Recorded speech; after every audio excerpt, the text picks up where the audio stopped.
Hey, everybody. So, you're probably wondering, what the hell are you doing? You just finished a live show. I needed somewhere to go to drop my thoughts. Um, a lot of interesting things came out of what I just saw, what I just learned, and what I just felt. Um, I can't imagine. It really puts a lot of things about my life in perspective. Um, I'll let me just put this headphone back, guys. I gotta get comfortable for this. It was pretty difficult to go to that last conversation. If you guys haven't watched it, it'll be available on YouTube. You can go watch it there, and it'll be up on the other channels as usual. It makes me think about my mission in life. Am I doing enough? I mean, I do these shows, and yes, they're fun for me, but then I get to the realization of somebody else's reality, and it makes me think. You know, what is it? What is it? What is it that I'm doing, man? I really want to change people's lives, and I hope that comes across with what I do every single day. I get into conversations like what I just went through, and it puts me in another place where I really need to draw perspective. Um, I've lived a pretty charmed life. Really, I've lived a really blessed life. Because um, for some people, that's their reality. I mean, drug users who go to and find that clarity. There's alcoholics who quit. I mean, I've had none of those issues, and it's not I mean, that's not saying what happened, but in life, I have to look at where I'm at, and I have to think about, am I doing enough to make a difference? Am I doing enough to change somebody's life? And it's a tough question to ask. Doing a live show is one thing, but hearing and seeing somebody's life gone through what they've gone through and they're still standing, I feel a debt to that. I need to do more. I don't know how. Um, haven't quite figured that out yet. And for everybody that watches and is part of this journey with me, you don't know how much you guys mean to me. And I hope that as I continue down this path and as I continue to grow and as things come along, that you guys will grow and develop with me. I mean, it was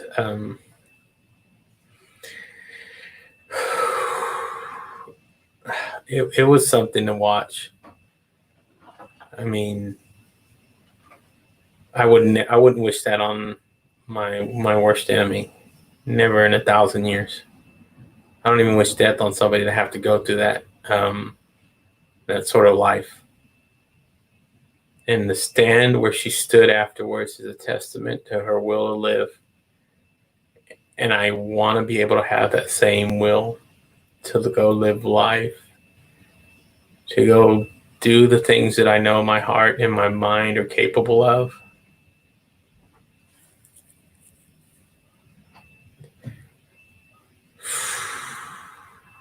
Yeah, no. Thank you, the beautiful, wonderful Roslo. You you guys bring sunshine into my life when I really do need it. And I don't. It's not that I don't think that, I don't want to let everybody steal my spotlight. I think what it is yeah. So what it was is, Roz, is I had a woman on. Her name is Bella Marciano, and what her life and what she's been through since the age of 16. First of all, she grew up in a very toxic household, very, very toxic. Unsupportive mother. There's you know, the reality of somebody growing up in a household like that, where um, you see abuse, you see things happening, and she, of course, went the path of somebody who had the right kind of guidance. At a very young age, she became pregnant, became a mother, was in an abusive relationship for over 10 years. Uh, she's been raped, beaten, um, multiple times, psychologically damaged. Um, I mean, just the whole nine yards. Um, and trying to break the stigma of wanting to leave those relationships. Um, and yeah, you can tell me right now. I mean, somebody's going to tell me it's easy to leave. It's not. It's not that easy sometimes. For me, yeah, it'd be easy to leave a job. For me, it'd be easy to leave certain things behind. But when you worry about your life, because that person is still out there, let me tell you what, when you worry about your life, it makes a different decision whether or not you want to take that big step. And then for her to still be brave enough to take the big step, kudos to her. Um, it took a lot. So that's where I mean to take these kind of episodes and find the perspective in life and add the value to what I want to bring to you guys. I hope it's I hope that I want to continue to bring my best. And I just had to get on here and let that out, because before I usually go in my journal and write, I want to have at least a little bit of a clear head. And um, that last conversation really put a lot of things in my mind, and I just wanted to share that with you guys if you were still out there watching. I don't know if anybody was, but um, thank you guys, all of you. You guys are the lifeblood of what I do, and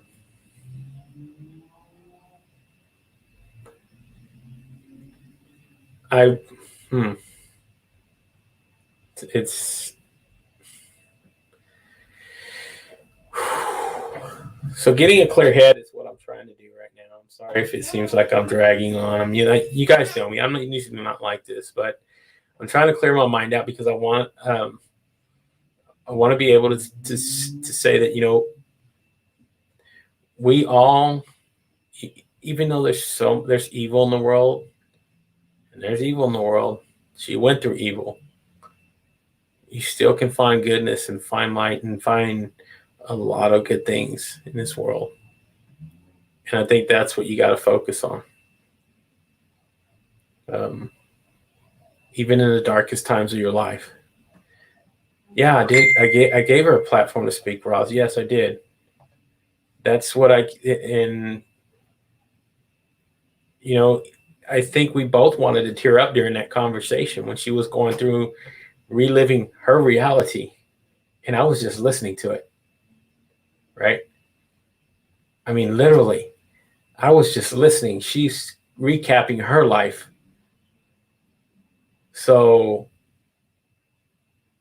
I again, I usually don't come on here and do this, but I felt compelled to today, more than usual. usually can go to sit down and do whatever and be cool and go on to the next one. Not today. Today was different. So yeah, Sarah, I'm glad that anytime I need to connect you with Bella because you two have a little bit in common, and I don't want to develop too much, but really, really, yeah, if you would like to, you're more than welcome to. So let me invite my friend on here. I'm going to put this in the comments here. Any of you are welcome to click this link, except if you're on LinkedIn. So I'll post it on LinkedIn separately. Hold on just a second, because it won't show up on LinkedIn. It'll show up on every other platform except LinkedIn. So I'm going to drop it in LinkedIn right now so you guys can see it. You're more than welcome to click that link and help me get a clear mind. I'd always love, let's see, where am I at? Here we go. So I am live right now. Let me click on it. Drop the link in there so you guys can see it. There it is. Okay. There's a link on LinkedIn as well. So if you want to join, there it is. It should show up here in just a second, Mike. It just barely dropped in there. So you'll see it. See there's it is on Periscope. It'll be there in just a second. It takes a little bit to catch up. I don't know why that there usually is. So there's a StreamYard link, guys, if you want to join in.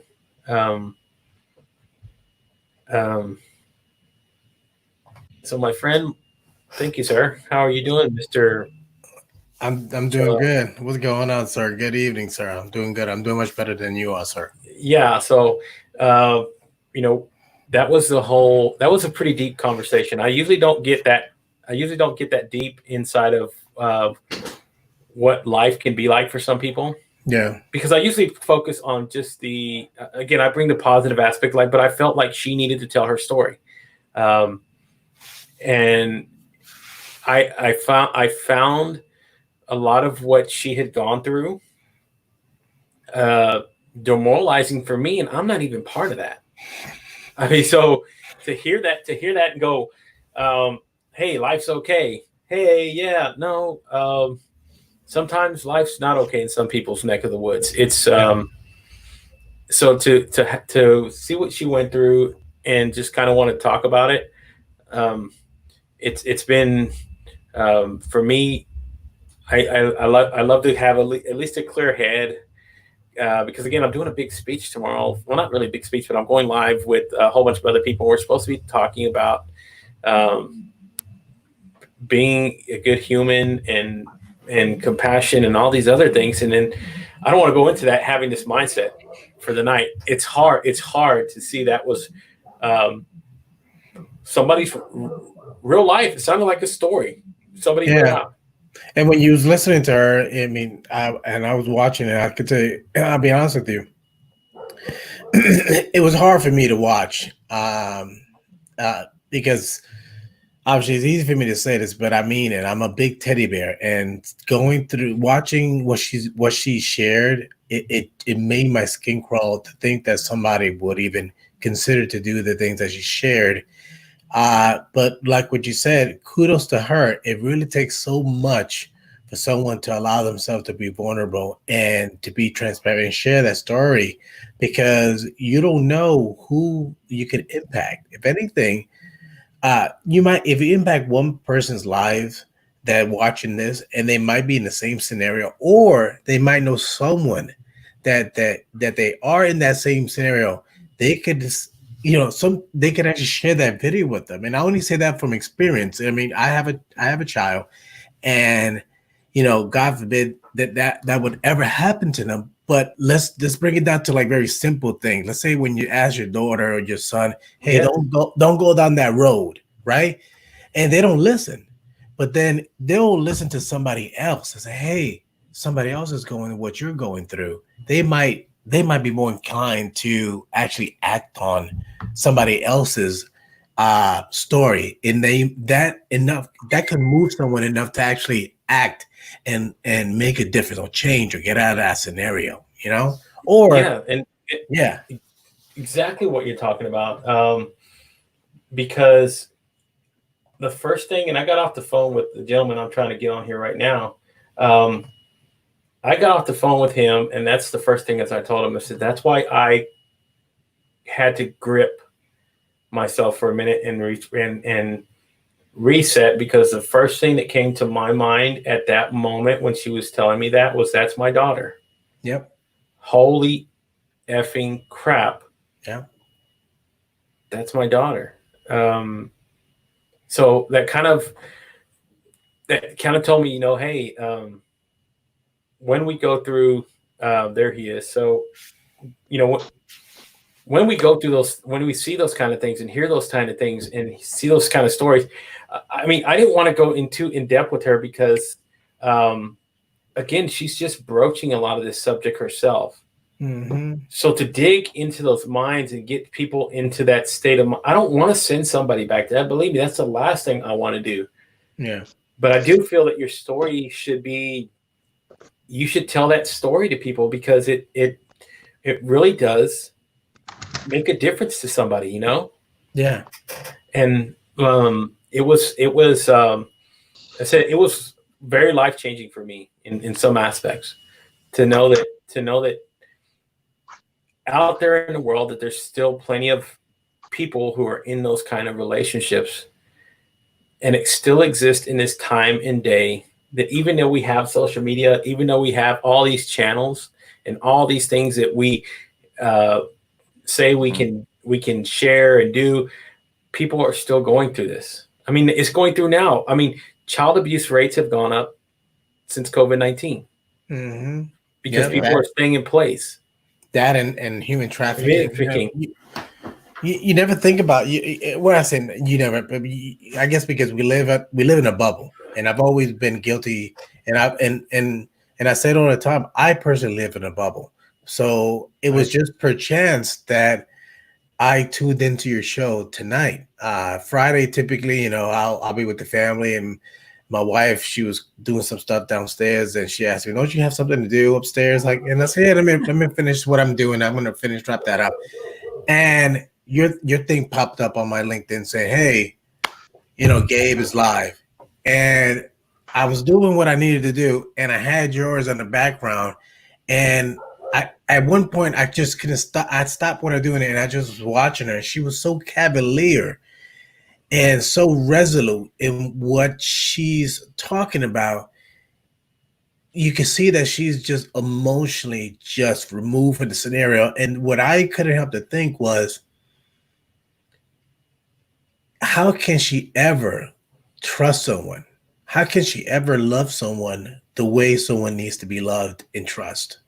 And yeah, that's what I told her. That's one of the hardest things that you're going to have to figure out as a person, is learning how to be vulnerable again in any capacity. In any kind of capacity. How to if you're capable to do that, those are very big steps. Yeah. Be able to open up again and do these things. And you guys know me. I'm a big proponent of love, man. I love love. Love is one of the most important things in my life. I tell people I love them all the time for a reason, because I do believe it. But to be so guarded for all those years, because that's what you used to protect yourself. And then to one day say, okay, just open right back up. Shop's open. It ain't like that. Wow. Mike he's went through, I'm not going to say similar situations, but he's been through certain aspects of dealing with vulnerability. If you want to kind of open up and talk about that a little bit, Mike. Well, I mean, I was abused as a kid, right? Emotionally and physically. Mostly emotionally, like really bad emotionally. Physically to a lesser extent, but still physically. I just removed my kids out of an abusive household, right? I mean, so I understand the numbers with COVID and the abuse that children go through. I mean, I got my kids March 6th. The world shut down March 13th. That's why I'm still stranded in Arkansas. You know, it's, and I know Bella, right? I introduced you to Bella. So, you know, I've had many talks with Bella, and she's an amazing, amazing human being. And what she spoke about tonight will save lives, because she will give others the strength to get out of whatever they're in. And that's why I said, what is the hardest thing about taking that first step? The first step. You can think about it. You can want to talk about it. You can materialize it. You can. I mean, look. I mean, even with my wife, right? My soon-to-be ex-wife, God willing, that's soon. You know, I was emotionally and mentally abused by her in many ways. I allowed it to happen, right? But it triggered me from my past, right? It triggered me from what I grew up around. Yeah. So even leaving that circumstance took me years to leave that circumstance. And this is me as a male talking about it, right? Which is like, you know, I mean, it's just the truth. It's my truth. It is miserably difficult to get out from under, because you believe whatever you're being told, you know, and it works both. It works both ways. Both ways. Yeah. So that's what I was telling her about what, and I hate going back to this book all the time, but if you have not read it, please take the time to go find Talking to Strangers by Malcolm Gladwell. It is a absolutely fabulous book. I cannot recommend it enough, because he talks about what it is what he's saying. So what he's saying is he calls it defaulting to truth. So what he means by saying defaulting to truth, and I use this analogy, is like if you've known somebody. So if I knew you for 20 years, Marcello, and then one day I see you getting arrested and they said that you murdered somebody, it would be so hard for me to believe that you did that. Oh, yeah. My mind would instantly default to the truth that I know about you and go back to saying, no way, that's not the Marcello I know. That's not, no. Your mind's fighting to tell you what it is, but the facts and everything else, the truth of the matter is, yes, somebody got murdered. You murdered somebody. So our minds do that in relationships, in everything. We default to truth because it's so hard for us to understand reality sometimes. And that's why sometimes some of these people stay in these relationships, because they cannot see the reality of their situation. Even if it's in front of them, they can't believe it. Not at all. And I'm telling you from proof, that's not the way it works. You know, and my mind obviously was to a different extent, but because it triggered so much of my past and so much of my youth when I was helpless, I believed I was helpless again. And it put me into this cycle of just in perpetuity that I was going to take whatever came my way because I wasn't going to fight it or argue it. It brought me right back to that. And maybe that's why I'm able to empathize and, you know, relate to her situation in a way to the best of my ability, because obviously it's completely different. And, but I mean, I cried, like watching that. I cried. That was real. That was real shit. That was tough. That was real. I had to compose myself. I'm telling you. I had to compose myself for a minute, because that's what I had to tell her. Look, you're reliving your reality. I'm just listening to it, and it's making me want to cry. So if that's the truth of the fact, I was like, oh my gosh. So that's why I just got off the phone with Mike a little while ago, but I had to get this out there because I was just too compelled to not say something about what an amazing, not just what amazing person she is, but what an amazing amount of circumstances that she had to live through to get to this point. And it's just to talk about the perspectives of life now. It's, to me, my perspective on life right now is totally different than when it was 2 hours ago. No, that was life-changing, right? Because you have daughters, right? I have 2 daughters. And that's what I told you. Yeah, that's what I don't know what Marcello has, but I mean, I have a daughter as well. I mean, that just rips me up, right? Because the last thing you want to think about is it being your daughter and being helpless. Because even if you are a father, you're not going to be able to do anything to change it. Because until that person's ready, they're not going to want to leave. Yeah, and that's hard. You hear these all the time. I've told my daughter she needs to leave him. She needs to leave him. Oh yeah, we all know, all of our daughters dated a guy that we didn't like. It happens, and you sit there and you're like, what in the freaking world's going on? And then they come and tell you what's wrong, what they did, what they don't like, but then they still go back, and it just drives you insane. Mind you, it's almost like you damn if you didn't know, and you damn if you did, because you want to know, but at the same time, when you do know, when you see that person, you don't see them the same way because you know how they are with your daughter. So that level of resentment is off the charts.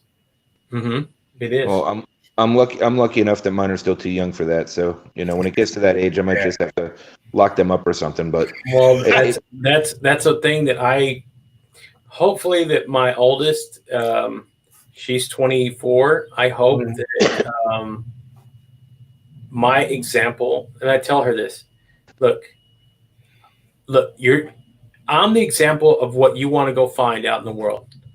Do not settle until you find what it is, because if you think that there's not people like me or you or Mike out there in the world that have these hearts and whatever, and it doesn't, whatever, man or female, I don't care. Just do not get into those things, because and you've seen my heart and what I share. That's what you should expect for yourself. Yeah. That's what you should expect for yourself. And I don't care. I don't care how you try to justify, or the minute somebody puts you to that point of making you feel like shit, like crap, and anything or any single way of trying to emotionally abuse you, you need to really think about leaving that situation. Well, Gabriel, let me ask you this. You knew you was interviewing her today. Yeah. And I'm assuming that you know a little bit about her backstory. Yeah. Yeah. Now, it's safe to say you weren't prepared to hear. No. Yeah, how she, how she said it, and how transparent she was. We talked, but not to that extent of what had really happened. Mm-hmm. And to me, knowing that was what had transpired in her life that way, I did not think. That's why I said it, that part truly caught me off guard. Yeah. And that's why for that moment I instantaneously, thinking in father mode, just bam, boom, my mind just went, that's my 24-year-old daughter that somebody's pinning down. Mm-hmm. I mean, fucking A. That's a reason in itself to get angry and worked up and emotional. So I don't like I said, that's why I told her, look, I've never, in the 22 years that we've been together, I've never said, nor will I continue to say, nor will I ever say or call my wife a derogatory term. Never. I won't. Even in anger, I just find it best to walk away, because that was the example that my father set for me. He set a gold standard for me that's what's normal and that's what's acceptable. Mm-hmm. Not now to figure out conflict and resolution. That's a whole other thing, but you don't have to go to that level. I think when you take that level of disrespect to somebody, you lose a lot. You lose a lot, and it's hard to go back. It's almost like it's hard to put the genie back in the bottle. It's hard to put back the toothpaste back in the tooth container. It's just, once you do that, you just can't go back. And I can speak from experience. I'm a guy. I mean, it's no excuse. I haven't done anything physical, never did. But I've said some things that once I've said it, I couldn't take it back. And I'm talking about when I was younger, different relationships before I was married. And when I said that, I obviously those mistakes, I learned from those mistakes. And now to the point that, like I said earlier, I feel that I'm a teddy bear, to the point that, I'm always thinking about folks' feelings before I say something. Sometimes I even I put it, my wife calls it the cello filter. Yeah, she actually calls it that. Like, I see. So with something, if I do something, or I say something. And what I mean by that, not necessarily that I'm saying something bad, but if I do something and it doesn't work out that the right way and it's a cluster F, she's like, okay, hold on, let me put it through the cello filter before I get upset. So yeah. So, But I've got to be honest too. Like, I know Bella, and I've heard those stories before. and yet they still wanted to cry, right, when you heard it. Without a doubt. But I also don't think she expected to talk about it either. I feel the same way. I feel you can see it. She needed to get it out, and she got it out, right? I mean, she even told me at one point, I haven't said this to anybody. Yeah. And that's why I say, to have her to come on here and be that brave to open up, all the kudos in the world. I will, and I told her, anytime you want to come back on here and use my forum, you're more than welcome to. If I offer my forum to other people for other things, why wouldn't I do it to something like that that can really make an impact and really, I mean, instantaneously, life changing for somebody. It could be that lightning rod. There it is, bam, in your face. Listen to what she's saying, and bam, you at least want to look at it and change it. And I feel, I mean, I'm sorry that this worked out this way, that I have just 3 guys in here, but the woman's perspective is always something to want to take in, just because, you know, it's usually the process of it's the stronger male that's, you know, it does to women. Not saying that doesn't. I know it happens to men. Believe me, I know it happens to men. But I'm talking about the really deep, hard physical abuse, because it's usually a mannequin. Yeah, it's just different, right? And the woman perspective would be nice, but the reality is, to be that vulnerable, that real, and be confident enough to have that conversation. Yeah, it's beyond difficult. Okay. You know, confiding in one person is one thing, but putting it out for the world to hear on the internet is a different. It's a different story. It is. It's a whole nother thing to be talking about. So, so let's add a 4th guy. So here we go. Let's add a 4th guy. I know, right? Yeah. Here comes more of the NFC East represented. Oh gosh, what's going on, David? You know what? What can I say? I wear my I Love Coffee, Philadelphia shirt. I mean, yeah, gotta represent you.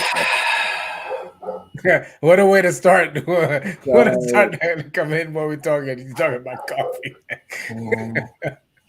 Oh God, no, man! I can tell you this much. I'm not sure, David, if you have any children, but I think we all been in scenarios. Either you have family members that have been abused, or you knew ex-girlfriends that were abused. And what I say that because, like what I said earlier, when women sometimes, or even men, like what you might, like we say, when we go through challenges and we go through these kind of experiences, it's hard to trust anyone. I don't care if it's a job, if it's a person, anything. I mean, think about something as simple as maybe a dog.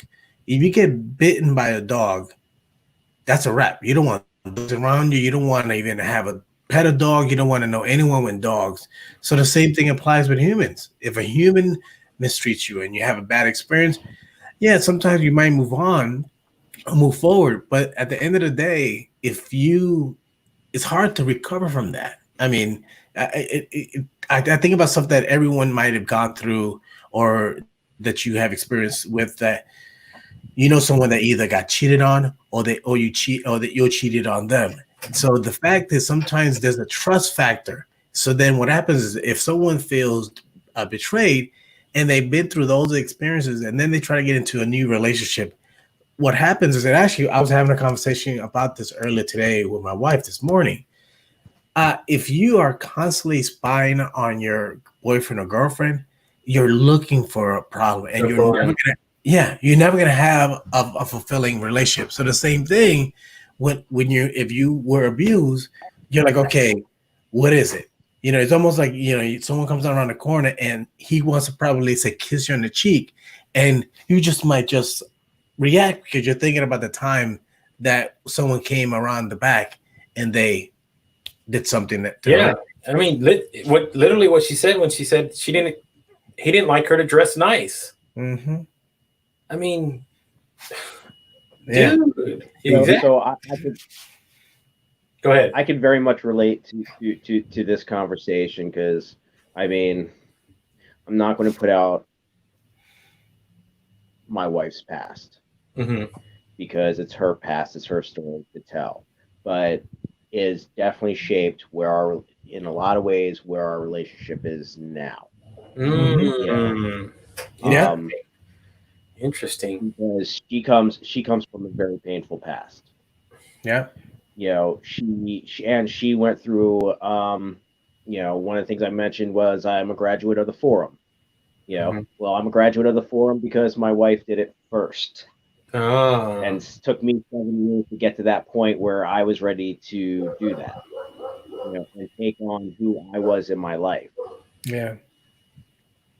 But because she did that work when we first got married, we're still married today.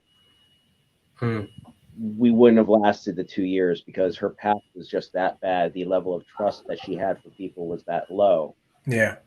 That we wouldn't work. We still wouldn't be together, and I'd probably, with the issues I was having, she's the reason I'm alive.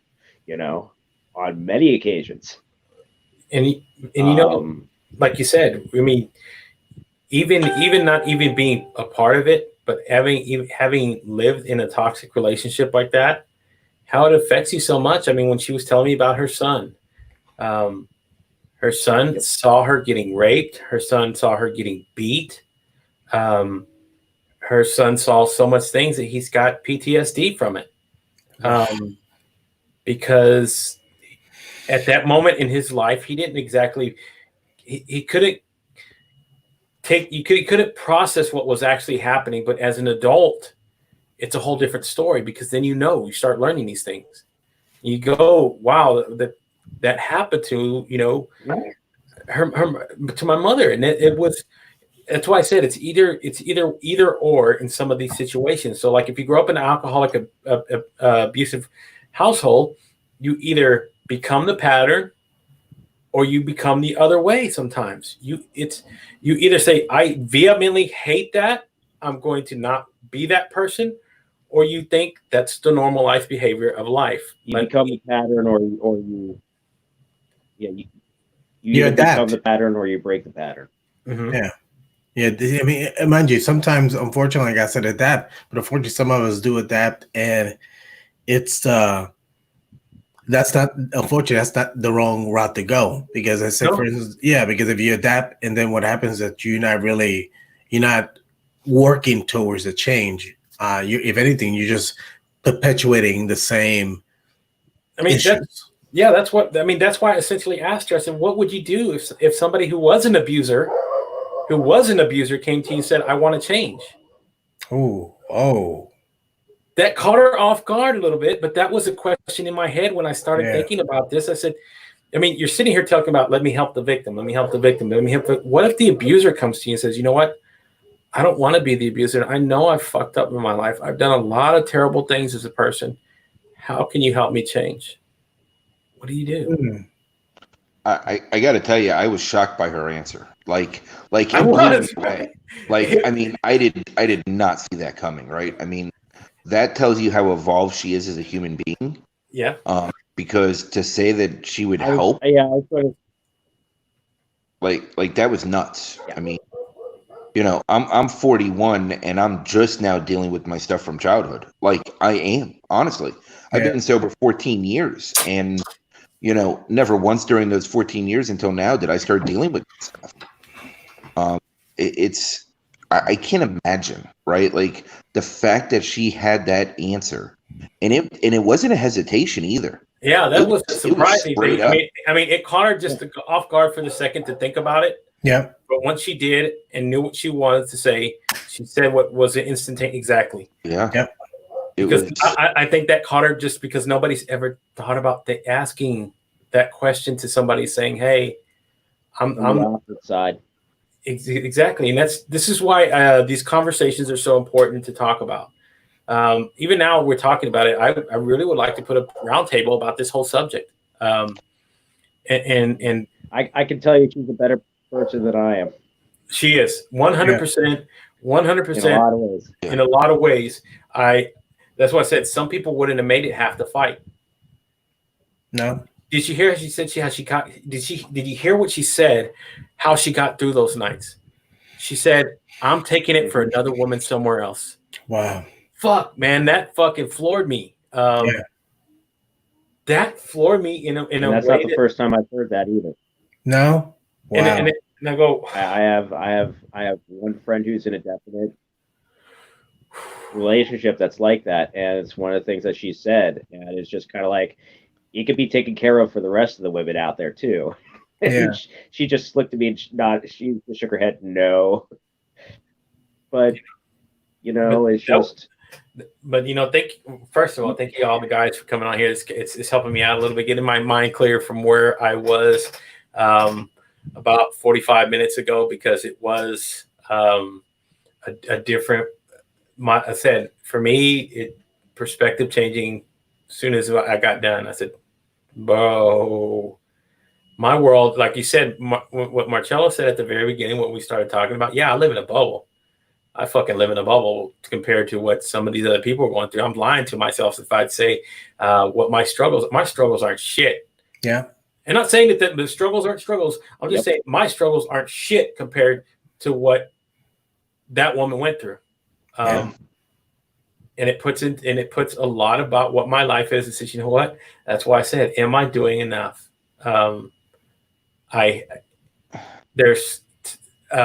My calling has changed a lot in this path of what I've been creating here.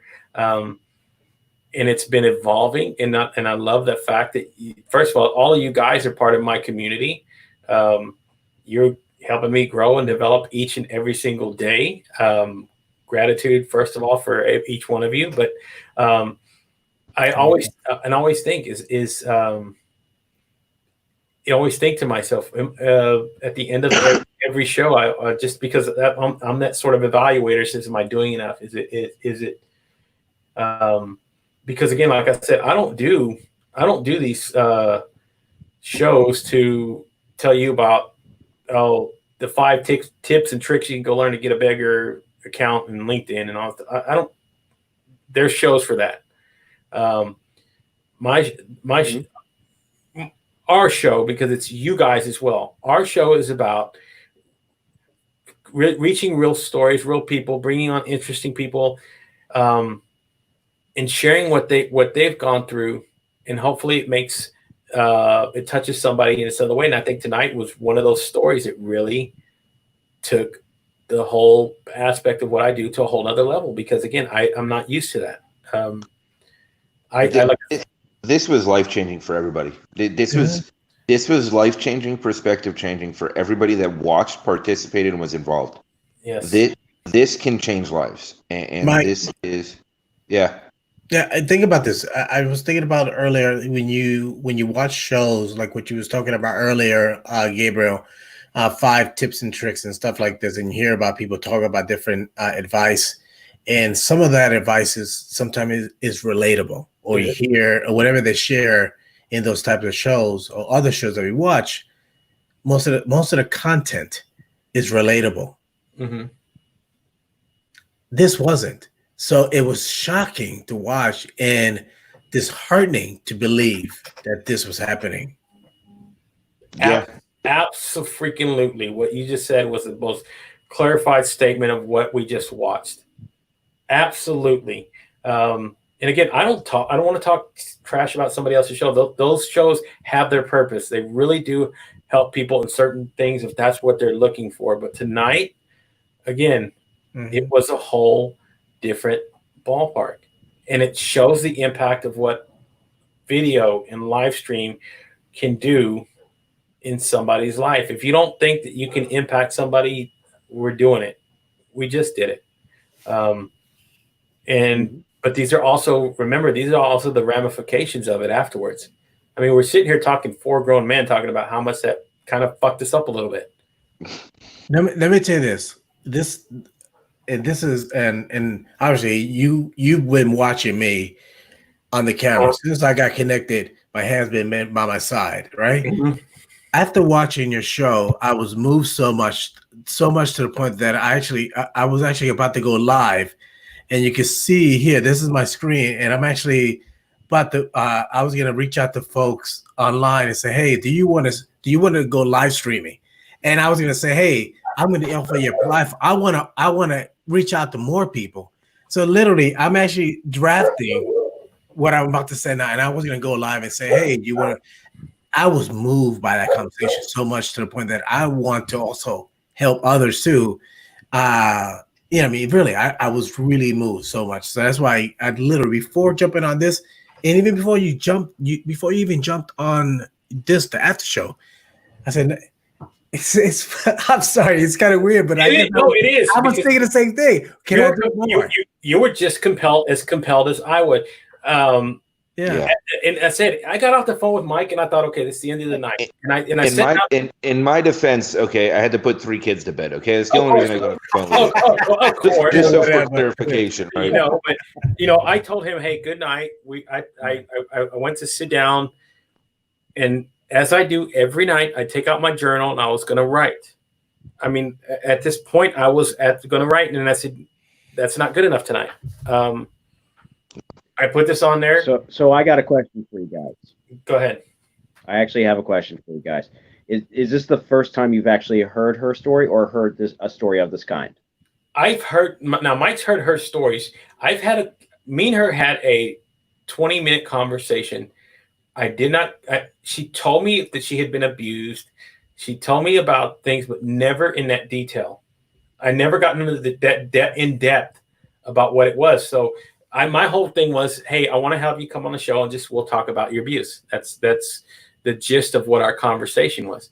When she opened up into some of these other things, So here's my suggestion. I think for the rest of the conversation, we don't go into specifics about her story just because. Yes. Just out of respect to what she went through, right, and what she shared. It's there. If people want to go watch it, they can go watch it. Yeah. Links on just YouTube. Because I worked at a drug and alcohol rehab for 3 years after I got sober, and the stories that I heard were, it was like this, right? And it's not the first time I've heard it. I've just never heard somebody for the first time ever open up the way that she opened up on a live. Yeah. And I've reached out to her already twice since she's got off the air. Mm-hmm. Just to thank her, because what she did will save lives. And you know what? And you know what? She was great. This is funny. This is funny. You guys didn't see this because it was over, but she was gracious enough to tell me thank you. And I said, Bella, I should be thanking you.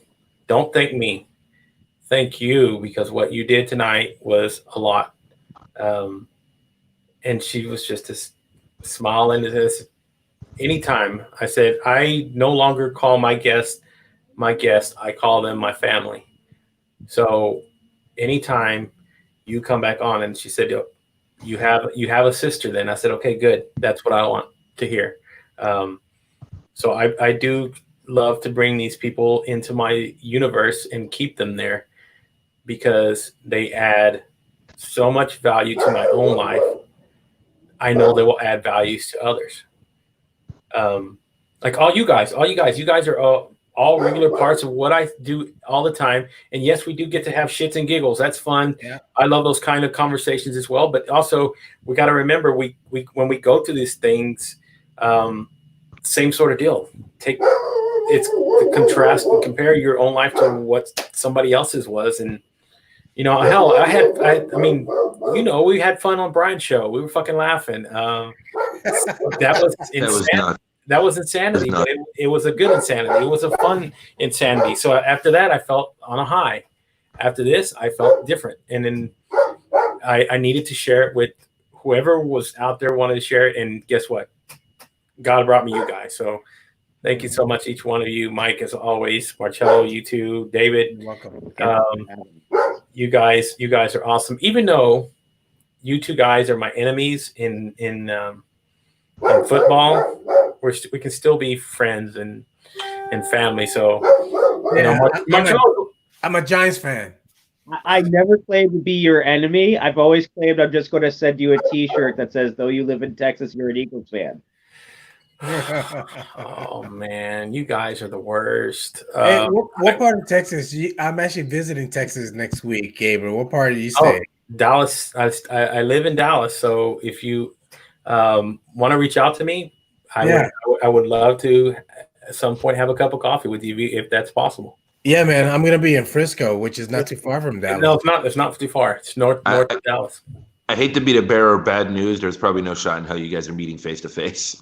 Well, they're locking the state down again. I'm sorry. Are they really? Are you joking? No, they're getting to that point. No, I'm really not. They've reported. Florida and Texas have reported the highest cases of COVID-19 since the reopening of all these states. And guess where the first two states that opened up? Florida and Texas. Texas, Florida, Arizona. Well, Florida was great, right? Because the governor there is so such a pushover. He's a pushover. So let's just say that. My gosh! Well said. I was trying to word it properly. You must be running for office. Let me tell you what.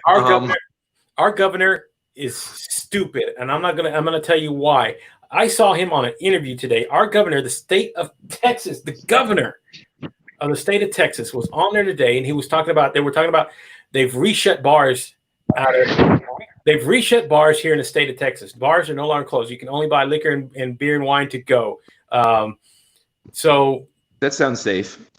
Does it come in an open container for people?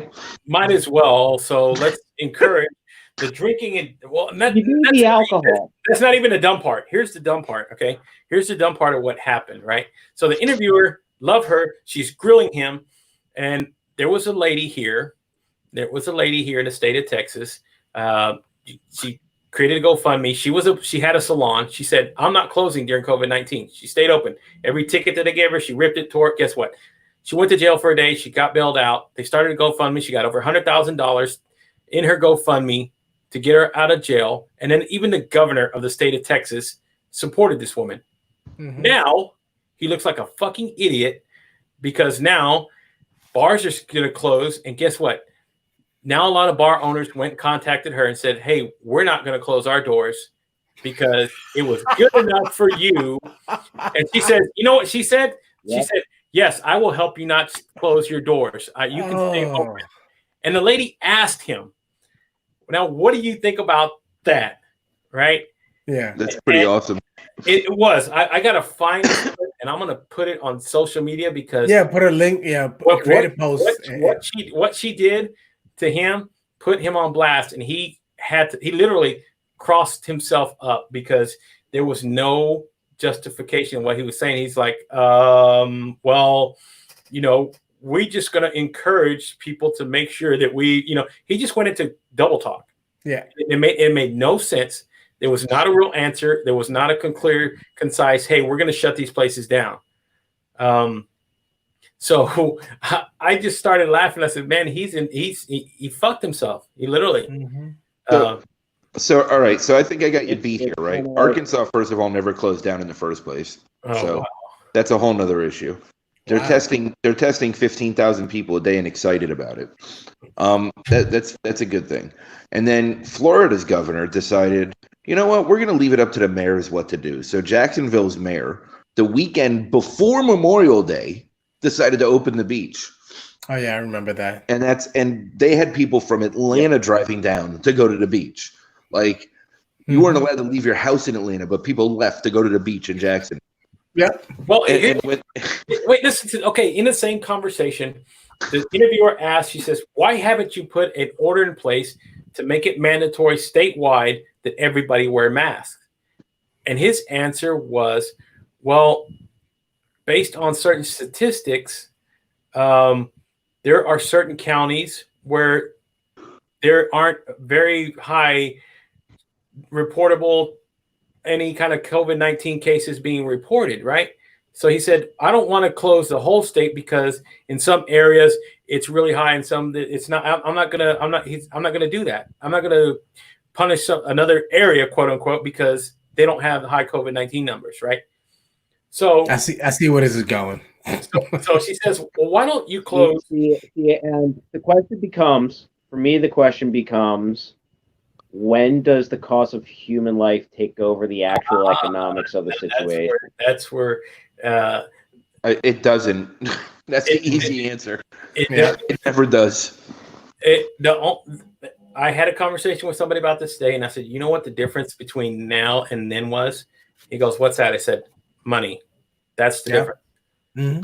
Other than we that, lost too much. We lost too much. The country. Other than that, if there was nothing, everything would still be unclosed. Everything would still be whatever. Here's going to be the double talk, because again, he says, oh, well, churches are still open. Churches have the right. And I said, okay, you're about to cross a very fine line, my friend. If a bar says how can you say people are going to go there to socialize and drink and how can you tell them you cannot open your doors, but yet the church can go open their doors and have a congregation in there? And to me, it's the same principle. It doesn't matter if it's a bar. Doesn't matter. You're trying to you're trying to make one. It's a gathering. Yeah, you're trying to make one worse than the other. Oh, well, let's attack the bars. Let's attack those because they're serving alcohol. They're doing all these things, right? People could get it just as much as in the church as they could in a damn bar. There's a couple bars I know that have been built into churches, so it's kind of like. I feel like the easy solution is to give everybody an IQ test before allowing them to leave their house. Yeah, good luck with that. So if you can't find your way out of a paper bag, you don't deserve to go out in public. I mean, we're at a record pace reporting. We're reporting in Dallas County 800 cases a day, and rising.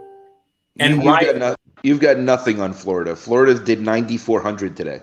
No, not the state.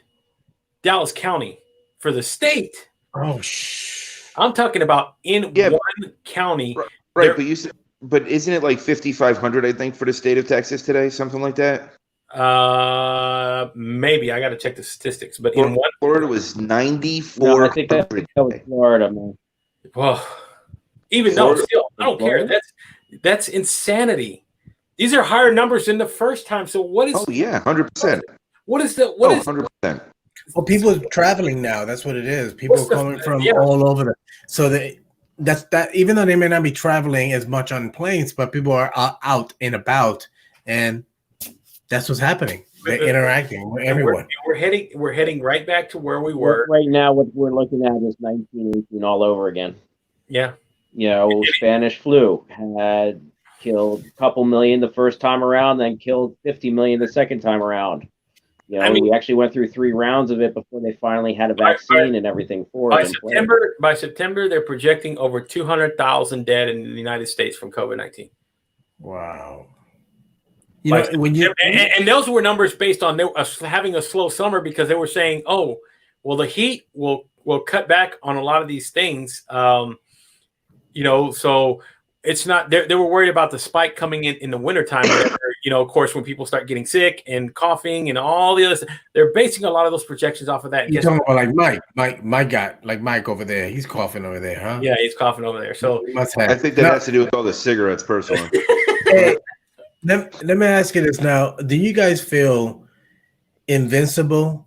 And I'm saying, and when I mean invincible, I guess what I'm saying is that, do you know someone in your immediate circle, 2 degrees, 3 degrees, that have contracted it and unfortunately succumbed to it? Read that comment. Read that comment right there. Okay. Wow. I know 3 people who died. I know 3 people who got it twice, and 1 person who had it once. Oh my God. In the past week, I found out a friend of mine, his daughter, she's a correctional officer. She got she was told she was positive this past Saturday, and she passed 2 days ago. Oh, she's 39 years old in Alabama. My God. Well, just like that. The real officers And all this conversation comes down to two things: human life and money. And we're finding out what's more important right now. Apparently, we're finding out what's more important: human life or money. You know, this subject does not become a real thing until it's right there at your fucking doorstep. I don't care what it is. If it's COVID, AIDS, anything else that we experience, it's the same mindset. I mean, they'll have a lot of fanfare. I mean, I'm really, that's the bad choice of phrasing it, but still, you see a lot of reporting, and then slowly but surely start talking about some positiveness. And I tell you what, a lot of this is stemmed by the fact that we're in an election year. Mm-hmm. I mean, and there's so much misinformation mixed in with information that it's hard to tell exactly what to believe. You got to look at like 3 or 4 different sources just to get to a kind of right answer. Yeah, on all sides of the yeah. At one point, you're talking about start handing out hydrochloroquine, right? Oh, awesome, whatever. Then what does the FDA do? We're repealing hydrochloroquine because it's not, more people are dying and it doesn't have any effectiveness. Mm-hmm. And there's our president of the United States saying, "I take hydrochloroquine." What is going on? I feel like I'm in Bizarro world. Sometimes I watch it and I go, that's why I have to stay away sometimes, because I see dumb shit like that and I go, I can't take it. When you say that, I think about there's a woman on what's this woman on Twitter. There's a woman named Sarah something. You ever seen her before? She's a comedian, and she mimics the president, and she's basically saying what he said word for word. And as you listen to her, say what he's saying using his voice and his words, and you're like, wow, did that make any sense? How is that even possible? And then on top of that, no one really checked him on that. No. Well, it's kind of like when there's a couple things he did where like he had one tweet pulled because it essentially said that anyone who's protesting is we are all lambs being reopening of the state of Texas. Yes, I live in Sarah, you're in Texas too, huh? Oh, wow. She's in Texas too, huh? Yeah, wow. She lives I think she lives in Fort Worth, so she lives like in the next major. What's really ironic about the heat thing that they claimed, right, is that you have Florida, Texas, and Arizona that are exploding in numbers right now. Yeah. You're not going to find 3 states really warmer than that. I mean, Arkansas is, but nobody cares. I had to start laughing because I thought about that. I thought that as well. I said, "Oh my god!" It's like, I mean, the whole thing's just absurd. It just, it makes no sense. It just comes down to you have all this misinformation. You have doctors coming out who are saying, "Oh no, this isn't real," who have the accreditation, but they're not. But they're where they are. They're not seeing those numbers. So because they don't see those numbers, because they're not having those issues in smaller hospitals, they say it's not a real issue. And then you hear like what Bella was saying about New York, about the freezer trucks. It's just there has to be more compassion and more responsibility taken by people on an individual basis for themselves. Yeah, but because my wife called me on it today. There was something I went to go do. I was in a conversation with someone. She was right there, and she made sure we left at a specific time.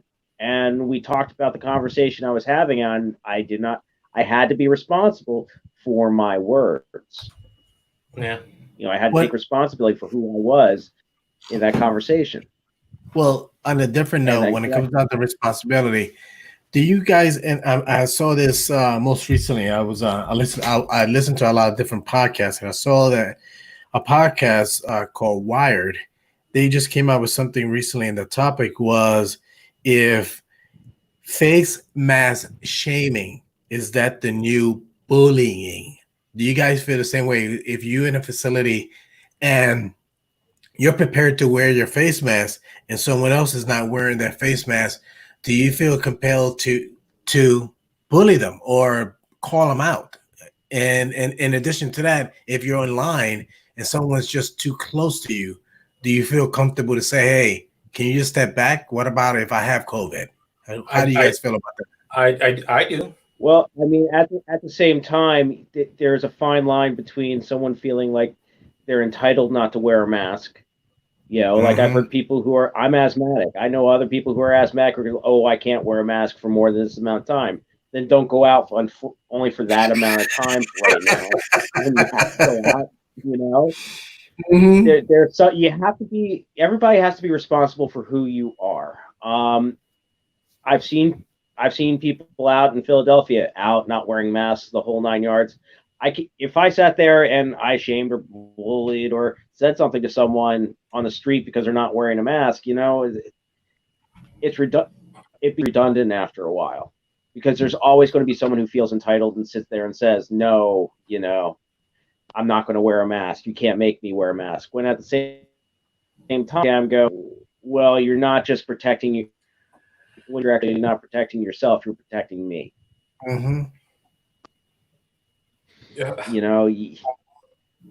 So, I mean, I think there's a fine line. I mean, I've seen video of people being kicked out of stores because they weren't wearing a mask, and that's now a, state, city, countrywide thing, where maybe not in Arkansas where Mike is, but no, not yet. Where Nope. You have to wear a mask in any store. So Costco, you have to wear. I think employees are doing the right thing, but I think if as a group we're all sitting here going, no, you should be wearing a mask. At some point it becomes more than just about keeping, people wearing the mask. At some point, it becomes more about power than that. So I think there's a fine line there. It's one thing when you have someone from the store who's sitting there, ask the person. Oh, there's a sign like this is the policy of our store. This is wear like before coming in. Yeah, I mean, I think it lays it out. Wear a mask. Yeah. I mean, we have those at our jobs simply because, especially at my job, because there's been 3 people that have caught it up there. So guys, I'm gonna run because I gotta go see if the kids are sleeping. I forgot about that they were there. So okay, yeah, gotcha. I put them in their rooms, but let me just make sure they're sleeping. All right. Hey, you know what? Once you put them on the live stream, let's all check. Let's all tuck them in. It wouldn't be the first time. My 3-year-old shows up quite often. Yes, he does. So tell Sid what's up. All right, I'll see you guys. All right, Mike. All right. Well, I guess that should be for all of us as well. We've been on for an hour, gentlemen. Thank you so much. Yeah, you're welcome. You guys have helped me clarify my mind when I need it. So, well, I can see it in your eyes and I can see it in your face. I mean, it's not that. Yeah, later. I really was very, very but I tell everybody I'm an emotional guy. I don't lie about what I say. I don't lie about who I am as a person. So when you see emotion from me, if I'm upset, if I cry, if I'm happy, if I'm jovial, these are all just me being the emotions that are right there for you guys to see. So after that conversation, I just could not get my mind straight. I mean, I couldn't. So that's why I had to come on here. And apparently you guys were feeling the same way as well, because you were about to do a live. You were about to go on live, and here we are. We're all doing this together. So I think we all helped each other, guys. I appreciate it. Set my mind a lot straight. So you're welcome. No, think about it. I mean, unfortunately, you have always heard, and I only speak for within my family. And I actually was having a conversation just like about this as well with my wife today, of her reaching out to her sisters when she needs to gripe about me, when I'm a bonehead, or talk to her daughter about this or whatever. But guys don't do that. I mean, it's not known that guys will say, hey, you might have once in a while say, hey, come on, let's get together. I need a beer. But what we had is not common. What we just experienced. No, it wasn't. It was not. So thank you, David. As always, my friend. Thank you. Marcello, thank you so much, guys. You guys have made this awesome night. And Sarah, thank you so much. She's been along for the whole ride, and she's been a trooper. So thank you, Sarah, so much. I will be back Monday night, 7:00, guys, hopefully in a better mood. And I love all of you. Stay safe, stay blessed. Peace, love, and harmony, guys. Bye-bye. I'll see you guys. Have a good night. Hey, man. Good night. Okay.